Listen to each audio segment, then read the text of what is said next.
Lá em Colossenses 1,13, vai dizer assim, Colossenses 1,13: e nos libertou do domínio das trevas e nos trouxe ao reino do seu Filho amado. Pode se assentar, meus irmãos. Essa passagem, né, a gente vê em vários locais da Bíblia. Ele nos tirou, ele nos resgatou, nos tirou do pecado, parará, e nos tirou. E muitas das vezes, na grande maioria, ela não é vaga. A palavra de Deus, ela nunca é vaga. Mas muitas das vezes ela pode ser algo vago na mente do mundo, ou para quem está se achegando. Só que para nós, que estamos tentando estar firmes no Senhor, não pode estar vago sobre o que Ele nos libertou, de domínio de Satanás, das trevas, mas qual domínio? A gente vai fazer umas viagens, tipo linha do tempo, né? A Lu falou, para quem estava no estudo, sobre algo que a gente vai passar agora, e é nitidamente o que é hoje para a humanidade. Não é só para quem é crente, para quem vai na igreja, mas questões de humanidade. Em Gênesis 1:28, eu não vou ir lá e abrir, mas eu vou citar, mas se a Ju até quiser botar também, em Gênesis 1:28, que ela também leu no estudo, fala sobre o domínio do homem. Você vai colocar? Gênesis 1:28 fala sobre o domínio do homem, que Deus deu o domínio para que o homem governasse sobre a terra. Gênesis 1:28. E em Gênesis 13:17 mostra o homem perdendo esse domínio quando ele peca. A Lu falou sobre isso. O domínio de quê? Da terra. Um domínio que ele tinha. Você vai dar nome, você vai fazer isso, porque às vezes parece que é fácil. A Lu estava falando sobre isso. É fácil, não é fácil lá. Hoje teve um pesar, né, lavrar a terra e tal, mas o homem tinha um domínio, ou seja, um governo que foi imposto por Deus no Éden. E quando a gente vai ver esse domínio, a gente vai entender que ele foi tirado, esse domínio. Tirado. Tá, mas ficou vago, tirou e foi embora? Lembrando que quem governa tudo é quem? Deus, o Eterno. Mas quando o homem perde o domínio, em 1 João 5,19, vai dizer, em Gênesis 13:17 vai dizer que a terra está sob uma maldição, por conta do pecado do homem. E qual é a maldição? O homem não governa mais a terra. A gente falou sobre isso, né? Que o homem hoje, infelizmente, destrói a terra e que ele não tem um certo cuidado. Embora a gente vê muita gente ainda cuidando, servo do Senhor, e também que tem a humanidade, porque tem fagulhas da eternidade dentro dos homens. Não é só para quem vem na igreja, tem fagulhas da eternidade dentro de todos os homens. Então, a gente vai ver que o homem perde esse domínio e a terra é amaldiçoada. Amaldiçoada com o quê? Em 1 João 5,19. Tem como colocar aqui? Tá muito ruim. Em 1 João 5,19 vai falar sobre que o mundo está posto a Satanás. E que Satanás, Satã, está imperando, ou seja, está como um imperador neste século. Há muitos séculos, né? Mas ainda permanece.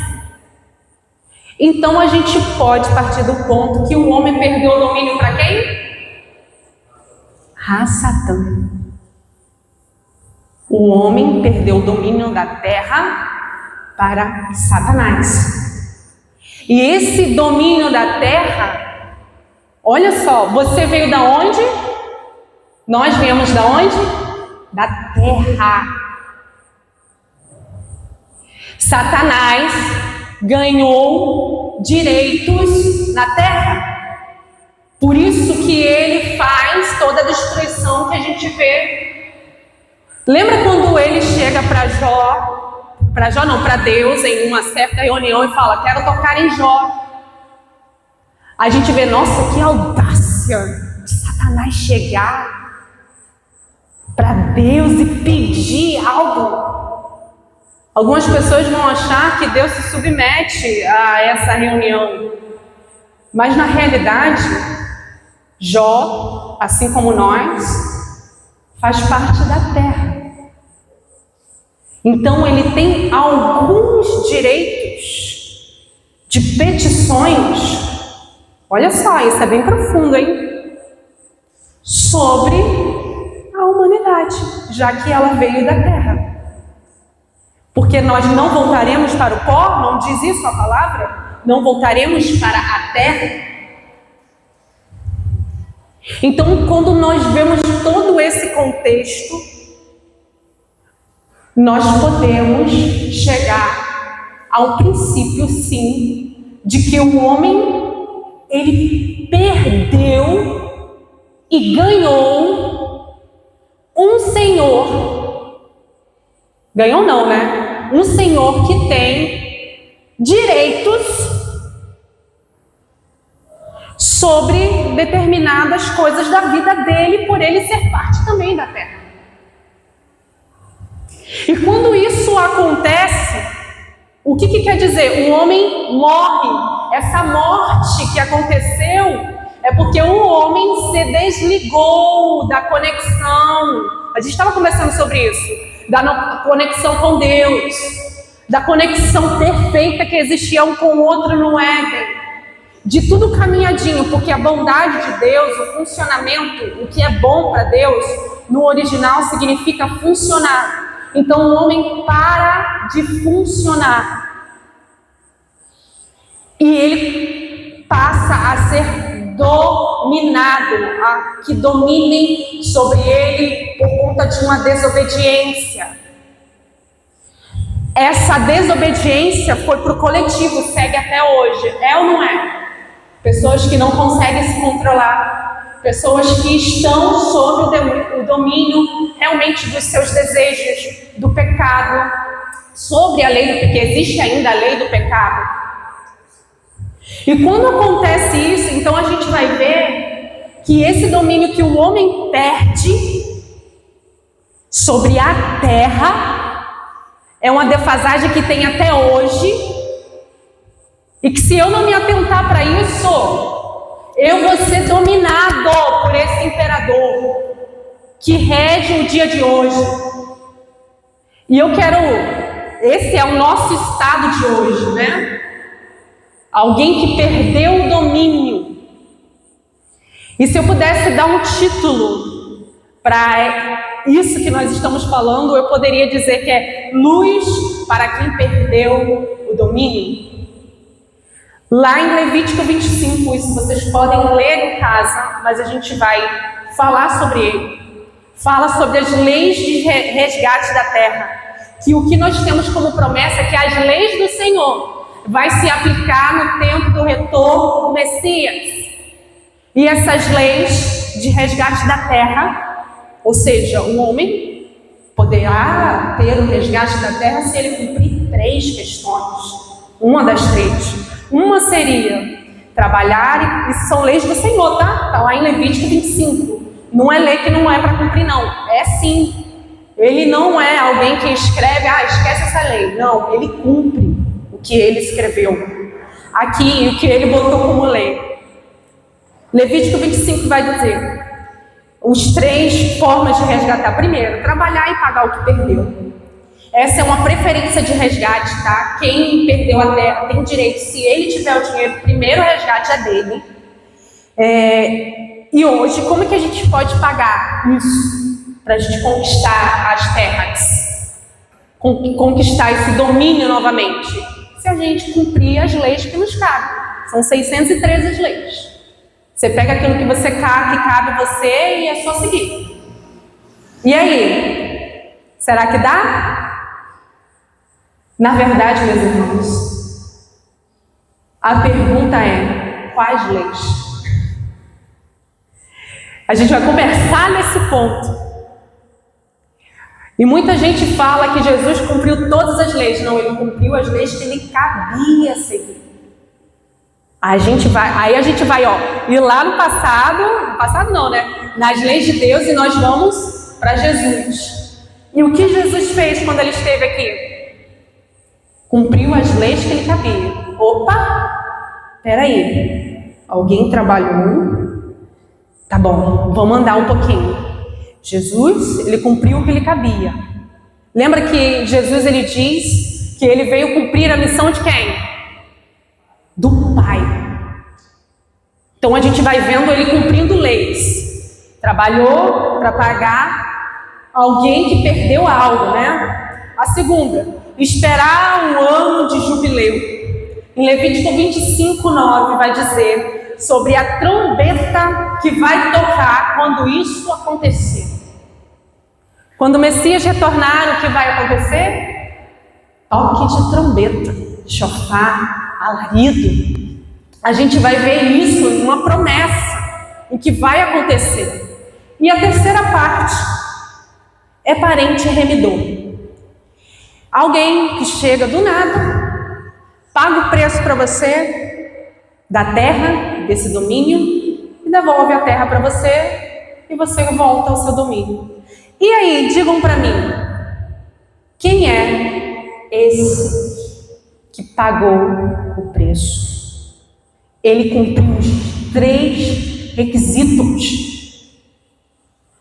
Para pelo menos você resgatar a terra, o domínio, você precisava pelo menos de um. Ele está cumprindo os 3. Pagou o preço. A trombeta vai soar. E o que ele fez? Quando a gente fala, ele morreu pelos meus pecados. Que pecado? O que aconteceu? Nós temos que saber o que aconteceu. A fé, ela não vem por algo escuro. Ela vem quando você sabe. Quando você olha e fala, eu quero seguir esse reino, porque ele é firme. E aqui vai dizer que quem é o remidor? Jesus, aquele que veio e pagou. O que ele pagou? A gente precisa se perguntar isso. O meu e o seu direito. Nós perdemos direitos, nós perdemos domínio.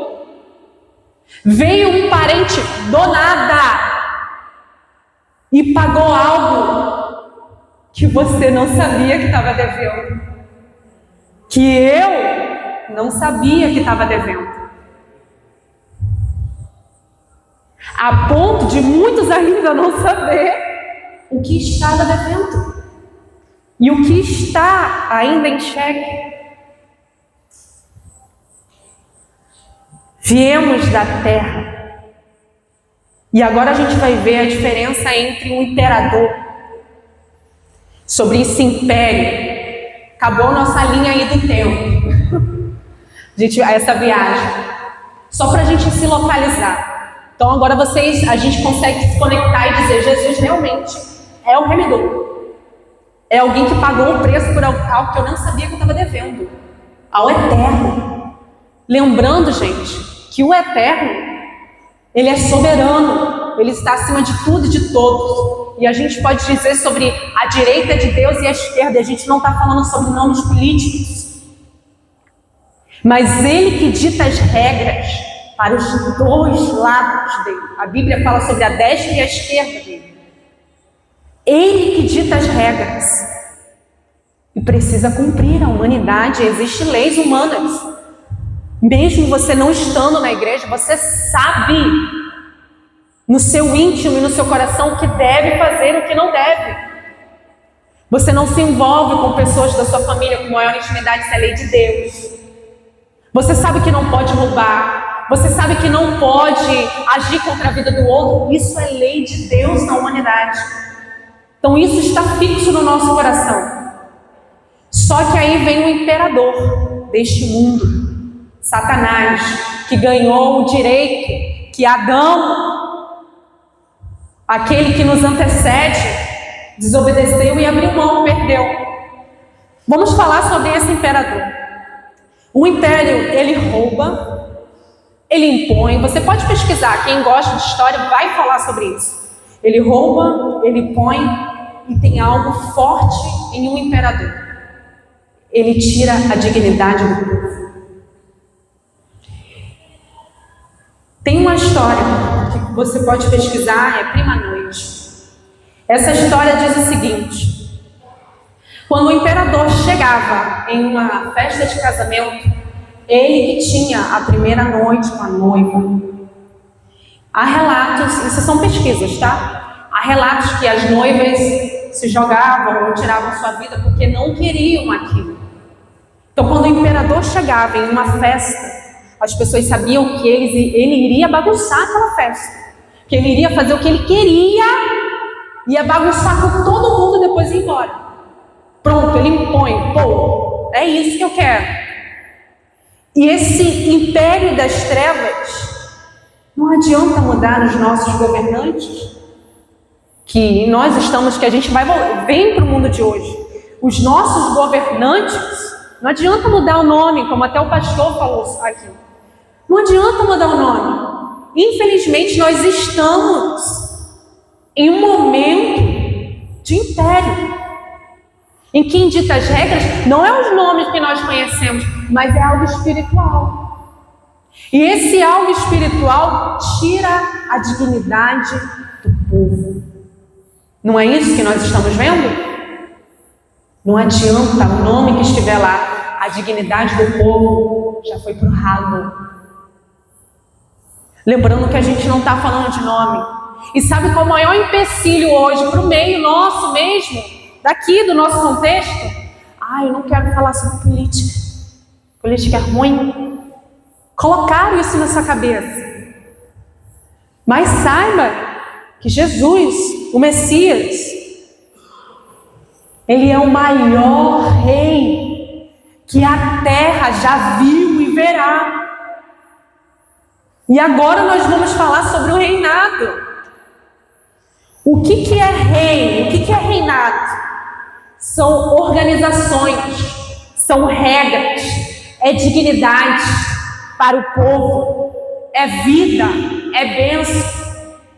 E hoje, às vezes, as pessoas pensam que isso é fraco demais, ter vida, ter dignidade, ter bênçãos do Senhor. Pensa que isso é uma conotação fraca, que você tem que andar devagar. E hoje as pessoas estão confortáveis neste império, a ponto de achar que a vida não é boa, a ponto de achar que as bênçãos do Senhor são para os outros, mas que não é possível para você, a ponto de achar que domínio não é para você, que talvez um governo não é para você.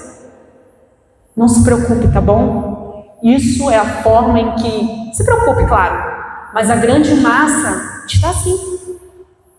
O império das trevas impôs isso e vem repetindo isso na mente das pessoas por anos.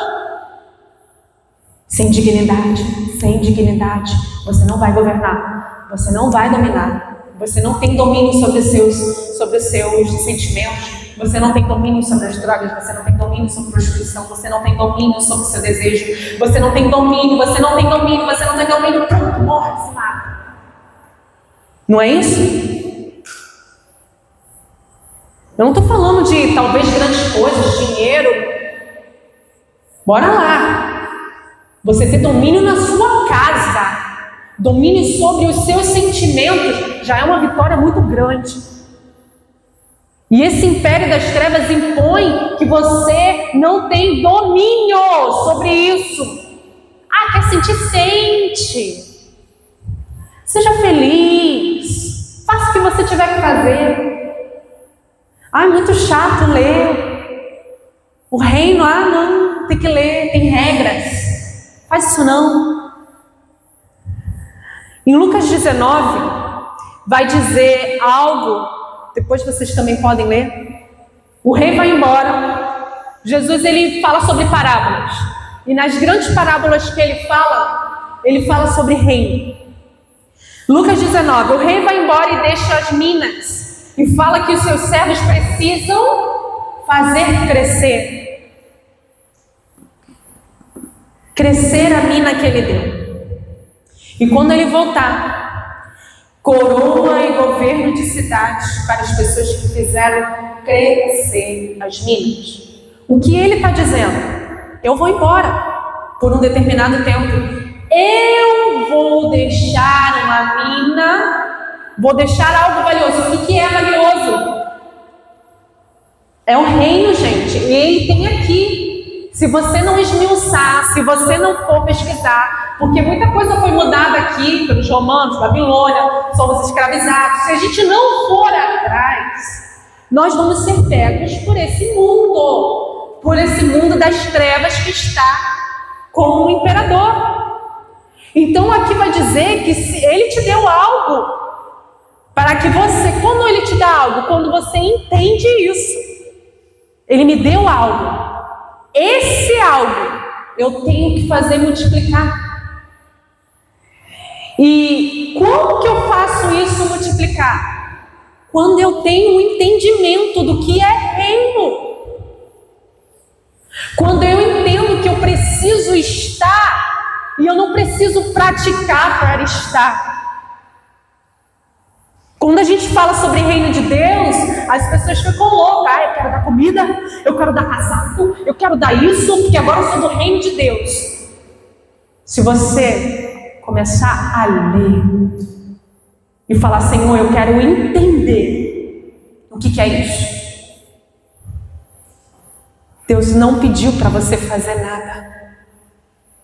Ele só pediu para você obedecer. Obedeça e você vai ter bênção, vida. Só que a gente parte para um ponto, o que eu vou obedecer? O povo não sabe a quem obedecer. Talvez o meu grande erro é exatamente isso, eu não sei a quem obedecer. Aí muita gente se pega obedecendo a quem? A homens. Eu vou obedecer o fulano de tal, porque ele é um homem de Deus. Embora possa ser um homem de Deus, você pode tirar coisas sim de homens de Deus. Mas se você ler, se você pesquisar, se você falar, Senhor, eu quero, se você fizer o básico, orar, ler, estar atento ao Senhor, Ele vai falar com você. E Ele vai usar pessoas para te ajudar nesse tempo. Ele fez comigo quando eu tinha 22 anos, eu já falei sobre isso.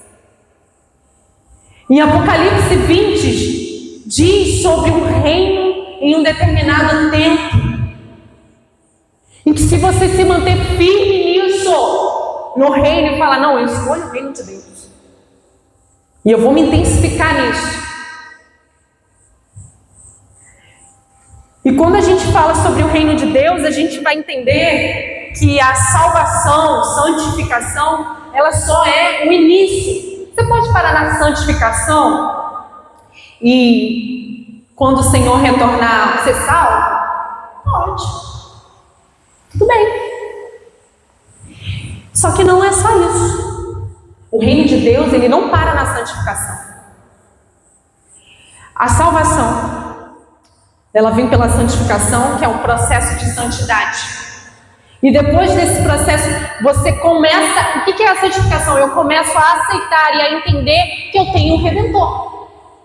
Eu começo a entender que eu perdi o domínio, que eu não tenho mais direito sobre a terra, que existe um imperador que está imperando nesse tempo e que ele tem domínios sobre a terra e que eu preciso... Se eu não concordo com esse sistema, eu não concordo.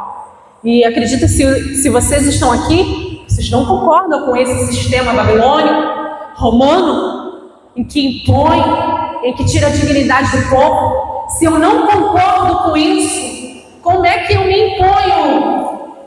Escolhendo o meu lado. Qual é o meu lado que eu escolho? É o reino. O reino de Deus. Se o reino de Deus eu escolho, eu preciso passar pelo processo de regras que esse reino exige. E às vezes é chato. Porque o imperador deste tempo fez você enxergar que é extremamente ruim você estar no reino de Deus. Que é extremamente baboseira você se manter firme, porque talvez esse reino não existe. Só que para aqueles que escolhem estar no reino de Deus e se impõem como opositores desse tempo do imperador, eles não se levantam como pessoas agressivas, que saem matando, que saem fazendo um monte de coisa, que saem pegando um monte de coisa, não é falando dos irmãos nem nada sobre isso, mas como é que eu me imponho nesse tempo? Eu vou me santificar. Sabe qual é a sua maior imposição contra esse sistema? É se santificando. Eu me santifico quando eu reconheço que eu tenho um Redentor. Eu reconheço tudo isso que a gente conversou. Eu reconheço sobre a graça. O que é a graça? Favor imerecido de quem? De Deus sobre a vida do Messias. Eu estou no tempo da graça. Gente, graça é favor imerecido do Messias. Se eu não estiver nele, eu não tenho isso não, tá? Eu começo a entender isso e a fé, que é firmeza naquilo que eu estou vendo. Se eu não vejo, eu não posso crer. Se eu não consigo, isso é verdade, não é verdade? Se você não sabe de uma coisa, é difícil você acreditar naquilo. Ou quando você não sabe, você fica meio incerto se é certo mesmo. Eu vou acreditar na Maiane, porque eu conheço ela. Aí se eu falar qualquer baboseira, você vai acreditar em mim. Mas essa firmeza que está falando é na palavra, nas leis, nos mandamentos. E a gente vai partir para um ponto que quando a gente começa a ter essa santificação, a gente começa a entender que o reino traz noção de vida. E essa noção de vida é nos mínimos detalhes. Eu vou dar uma ilustração, mas essa ilustração ela é bem assim dos nossos tempos. A ilustração do refri. Eu não bebo refrigerante faz um tempo, assim, mais de 10 anos. Mas quando eu soube, da minha mãe, que ela ficou com diabetes, eu comecei a pesquisar. Eu fiz até um período de nutrição. O pH do nosso sangue é 7,5. O pH da água é 7. E o pH do refrigerante é 2. Quando eu escolho beber um refrigerante, o refrigerante ele tem o poder de literalmente afinar um pouco o seu sangue. E conforme a dosagem que você vai tomando o refrigerante, ele vai te dando abertura para você conseguir adquirir doenças com mais facilidade. Então o refrigerante é extremamente algo assim que é para a morte. Por isso que é considerado o pior alimento da terra, que seria o refrigerante. Só que hoje todo mundo toma refrigerante. Só por causa da minha informação, você vai parar de tomar refrigerante? Claro que não. Quando que você vai começar a parar de tomar refrigerante? Quando você trazer um reino para você. E você entender que você precisa de vida dentro de você. E que um simples refrigerante está te trazendo morte. Você vai começar a entender que açúcar demais também te traz morte. Eu comecei a entender isso na adolescência. Eu falei, nossa, eu não entendia muita coisa. Deus fala muito sobre comida na Bíblia. Eu acho que eu tenho que me atentar para isso. Quando eu comecei só a ler coisas sem ler, sem muita interpretação. vou tirar um pouco açúcar, vou tirar um pouco isso.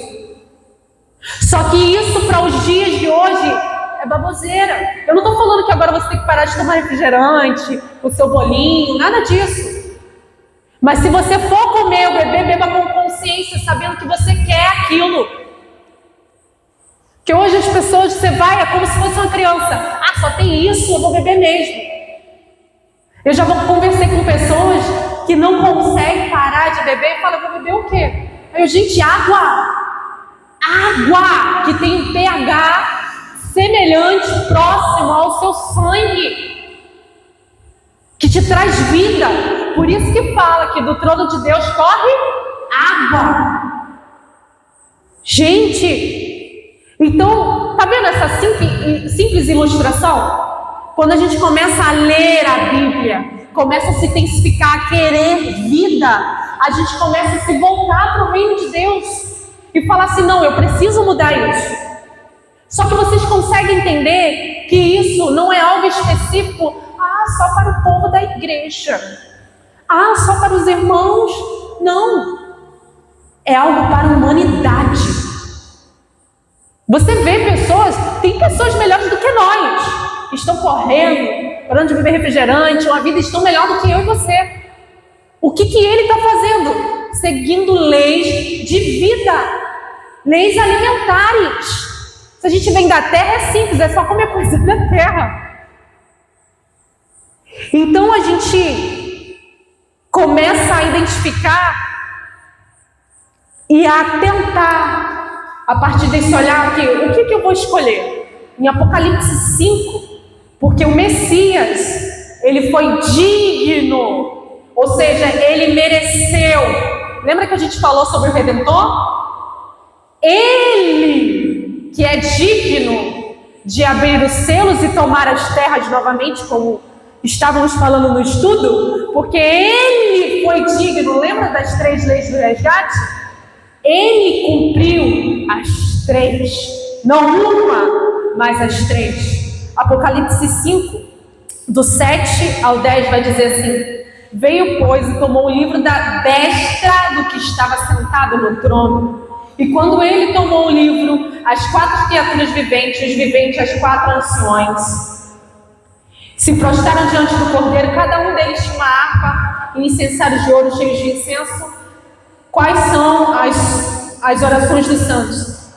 E entoava um cântico novo, dizendo: digno és de tomar o livro e de abrir os seus selos, porque fostes imolado, olha só, com o teu sangue nos compraste. A gente vai falar sobre isso agora para terminar. Para Deus, de toda linhagem, povo e raça, e os fizestes reis e sacerdócio e sacerdote para nosso Deus, e reinarão sobre a terra.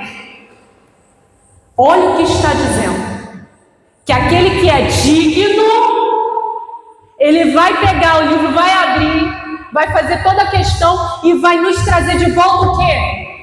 Domínio. Vai fazer, reinarão sobre a terra, reis e sacerdotes.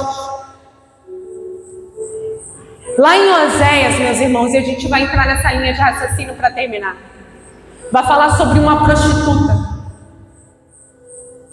Que Oséias, Deus fala para Oséias: vai lá, casa com uma prostituta e você vai amar ela. E Deus fala que o que Oséias estava fazendo era o relacionamento dele com o povo de Israel, e a gente entende que é toda a totalidade hoje, né?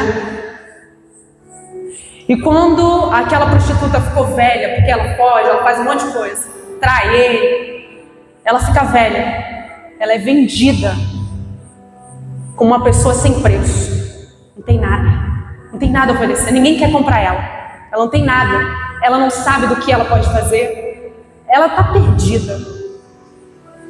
Lembra que a gente começou no início? A gente saiu do Éden, estamos perdidos, sem lei, sem domínio, sem dignidade. Não é isso que o império das trevas traz?